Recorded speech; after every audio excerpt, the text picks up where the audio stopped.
Dia bukan kafir. Oh, kau tak mengucap, kau kafir. Kau beriman, kau mengucap 2 kalimah syahadah. Ini penafsiran 2 sarjana Islam. Kalau kita kata kita pegang autoriti. Kalau aku tak pegang autoriti. Aku kata suka hati kau lah Asrar. Aku rasa aku pun tidak, aku pun susah nak menerima orang tu semata-mata dimasukkan ke neraka semata-mata dia tidak mengucap 2 kalimah syahadah. Aku susah nak menerima. Aku susah nak menerima. Oh, orang makcik India tu masuk neraka kenapa? Oh, kau tak boleh mengucap 2 kalimah. Oh, matilah kau makcik. Jangan cerita tentang orang yang dalam hai bunuh Yakizan saja. Cerita juga tentang penoreh-penoreh getah estate yang mana mereka pun tak kenal kalimah tauhid, kalimah thayyibah, tapi mereka masuk neraka. Kenapa? Tak mengucap 2 kalimah syahadah, buru-buru dikilang. Oh, kenapa Bangla tu? Kenapa dia orang mati masuk neraka? Kerana tidak mengucap 2 kalimah syahadah. Susah untuk aku menerima bahawa Tuhan itu Maha mengetahui, Maha adil, memasukkan mereka ke dalam neraka semata-mata tidak mengetahui 2 kalimah syahadah.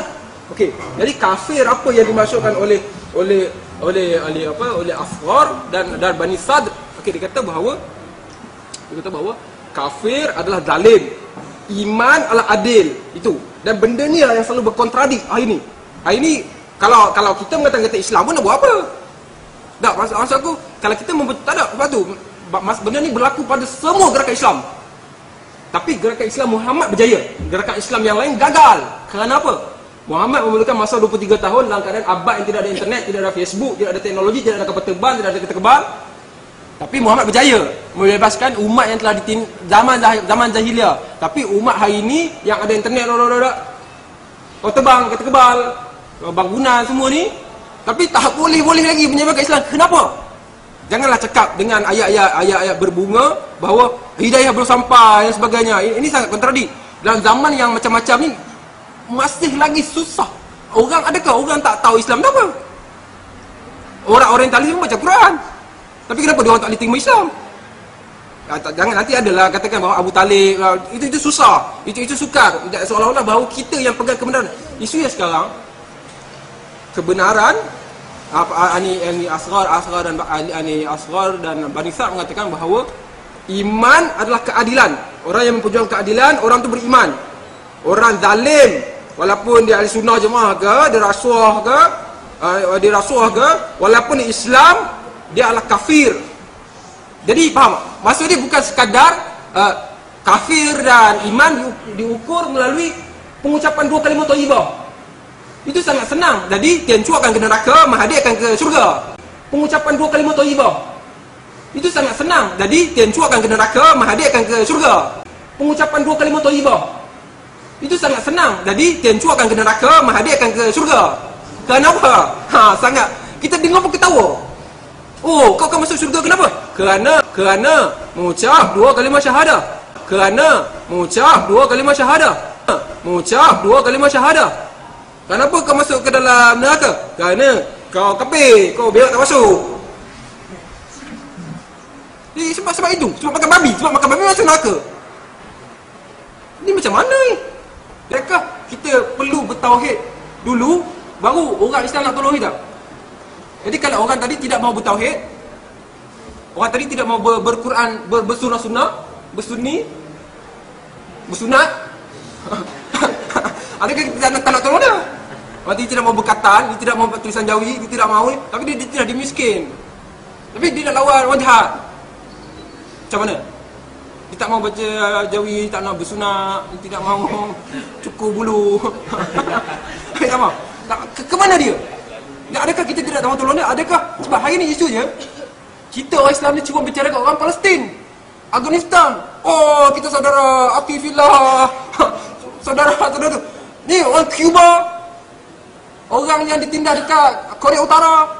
Ini siapa mereka ni? Mereka seolah-olah berada di luar radar peta ketuhanan. Tuhan seolah-olah tidak menjangkau mereka. Tuhan seolah-olah tidak berbicara dengan mereka. Hari ini kita bincang orang Islam di Palestin, di Cuba. Benda ni berlaku. Al Jazeera pun tak tahu cerita apa lah. Tapi apa? Sebab tu ustaz-ustaz cakap pasal Palestin hari-hari, benda ni kita boleh tengok. Sebab teori tadi yang kita kata tadi, Al-Islam wa Ya'lu tadi, kita boleh tengok. Sebab tu lah kita tidak ada buat kempen misi kemanusiaan untuk Cuba, misi kemanusiaan untuk Korea Utara. Tapi kita buat Rohingya, seolah-olah orang Rohingya saja ditindas. Dalam dunia ni orang Rohingya saja ditindas. Bila agama sudah tidak membicarakan tentang kemanusiaan, tidak membicarakan tentang kemiskinan, orang miskin makin ramai, orang miskin makin miskin, orang kaya makin kaya, si zalim makin zalim, apa fungsinya agama? Itu agama tu mati.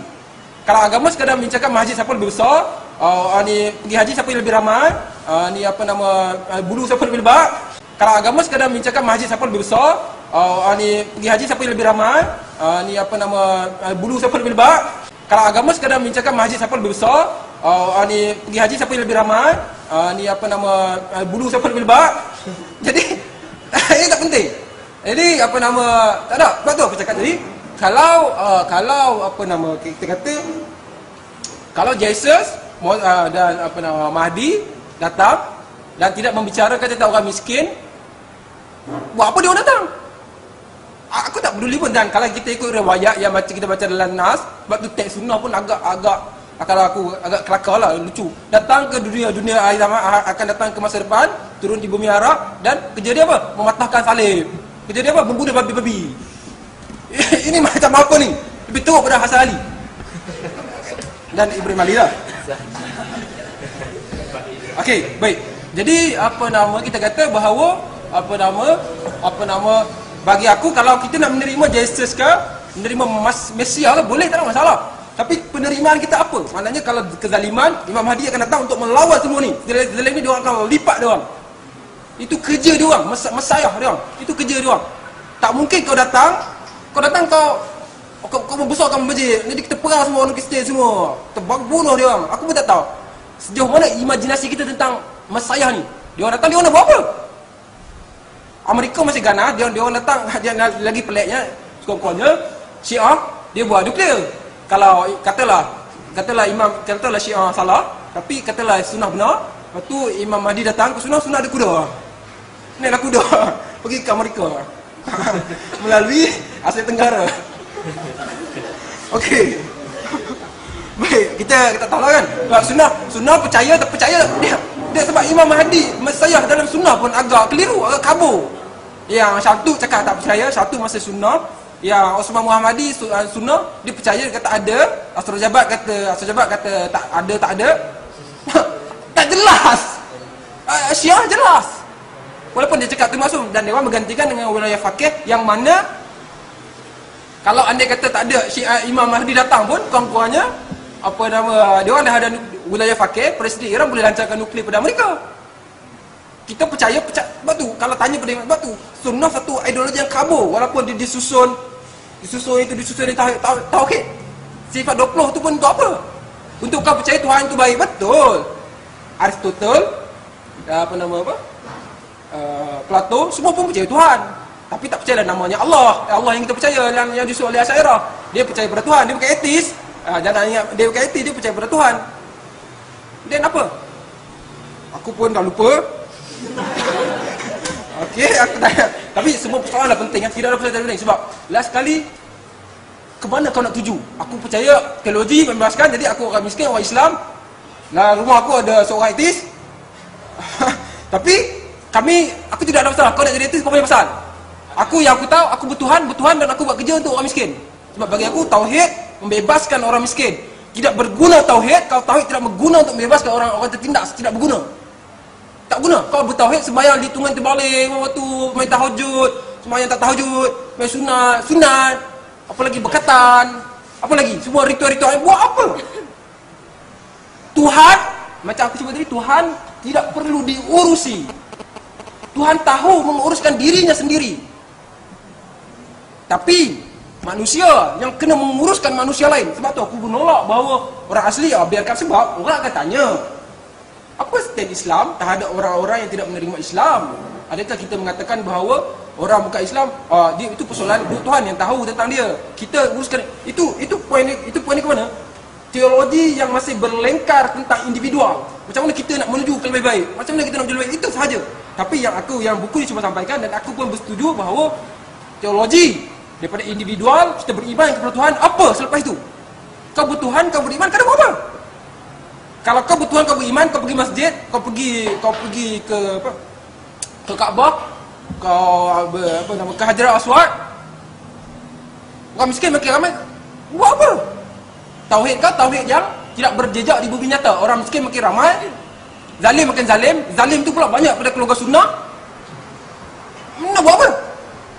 Apa beza orang Islam dengan orang bukan Islam? Kalau orang bukan Islam, dengan bukan Islamnya dia boleh apa? Melawan dengan bukan Islamnya. Okey, kita kata kalau orang, aku rasa tak jelas yang aku tukar tadi. Orang Islam yang jahat dengan orang bukan Islam yang jahat sama je kan? Jadi buat apa Islam juga kan? Sama lah je. Baik kau jadi orang bukan Islam. Orang Islam yang Syiah pun lagi banyak buat penemuan daripada kita. Jadi kita nak menafikan dia pula. Dia susah. Jadi sebab tu bagi aku cakap debate yang tadi aku sebut nama Muhammad Faisal, tak, sunnah. Orang sunnah buat apa? Orang sunnah mengatakan dia lebih sunnah daripada orang lain. Itu je. Apa kerja orang sunnah? Sebutkan siapa emancipator sunnah. Aku nak dengar. Korang takkan boleh jumpa sebab tak ada.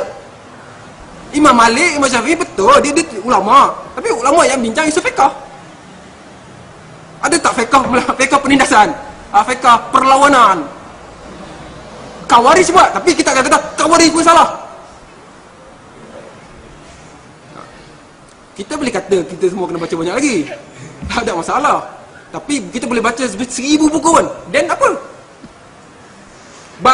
Sahabat Nabi ada yang gugur walaupun baca surah Al-Ikhlas saja. Tapi apa dia buat? Dia tak perlu nak baca semua buku pun. Tapi kau bacalah dan kau beriman dan kau praktikal.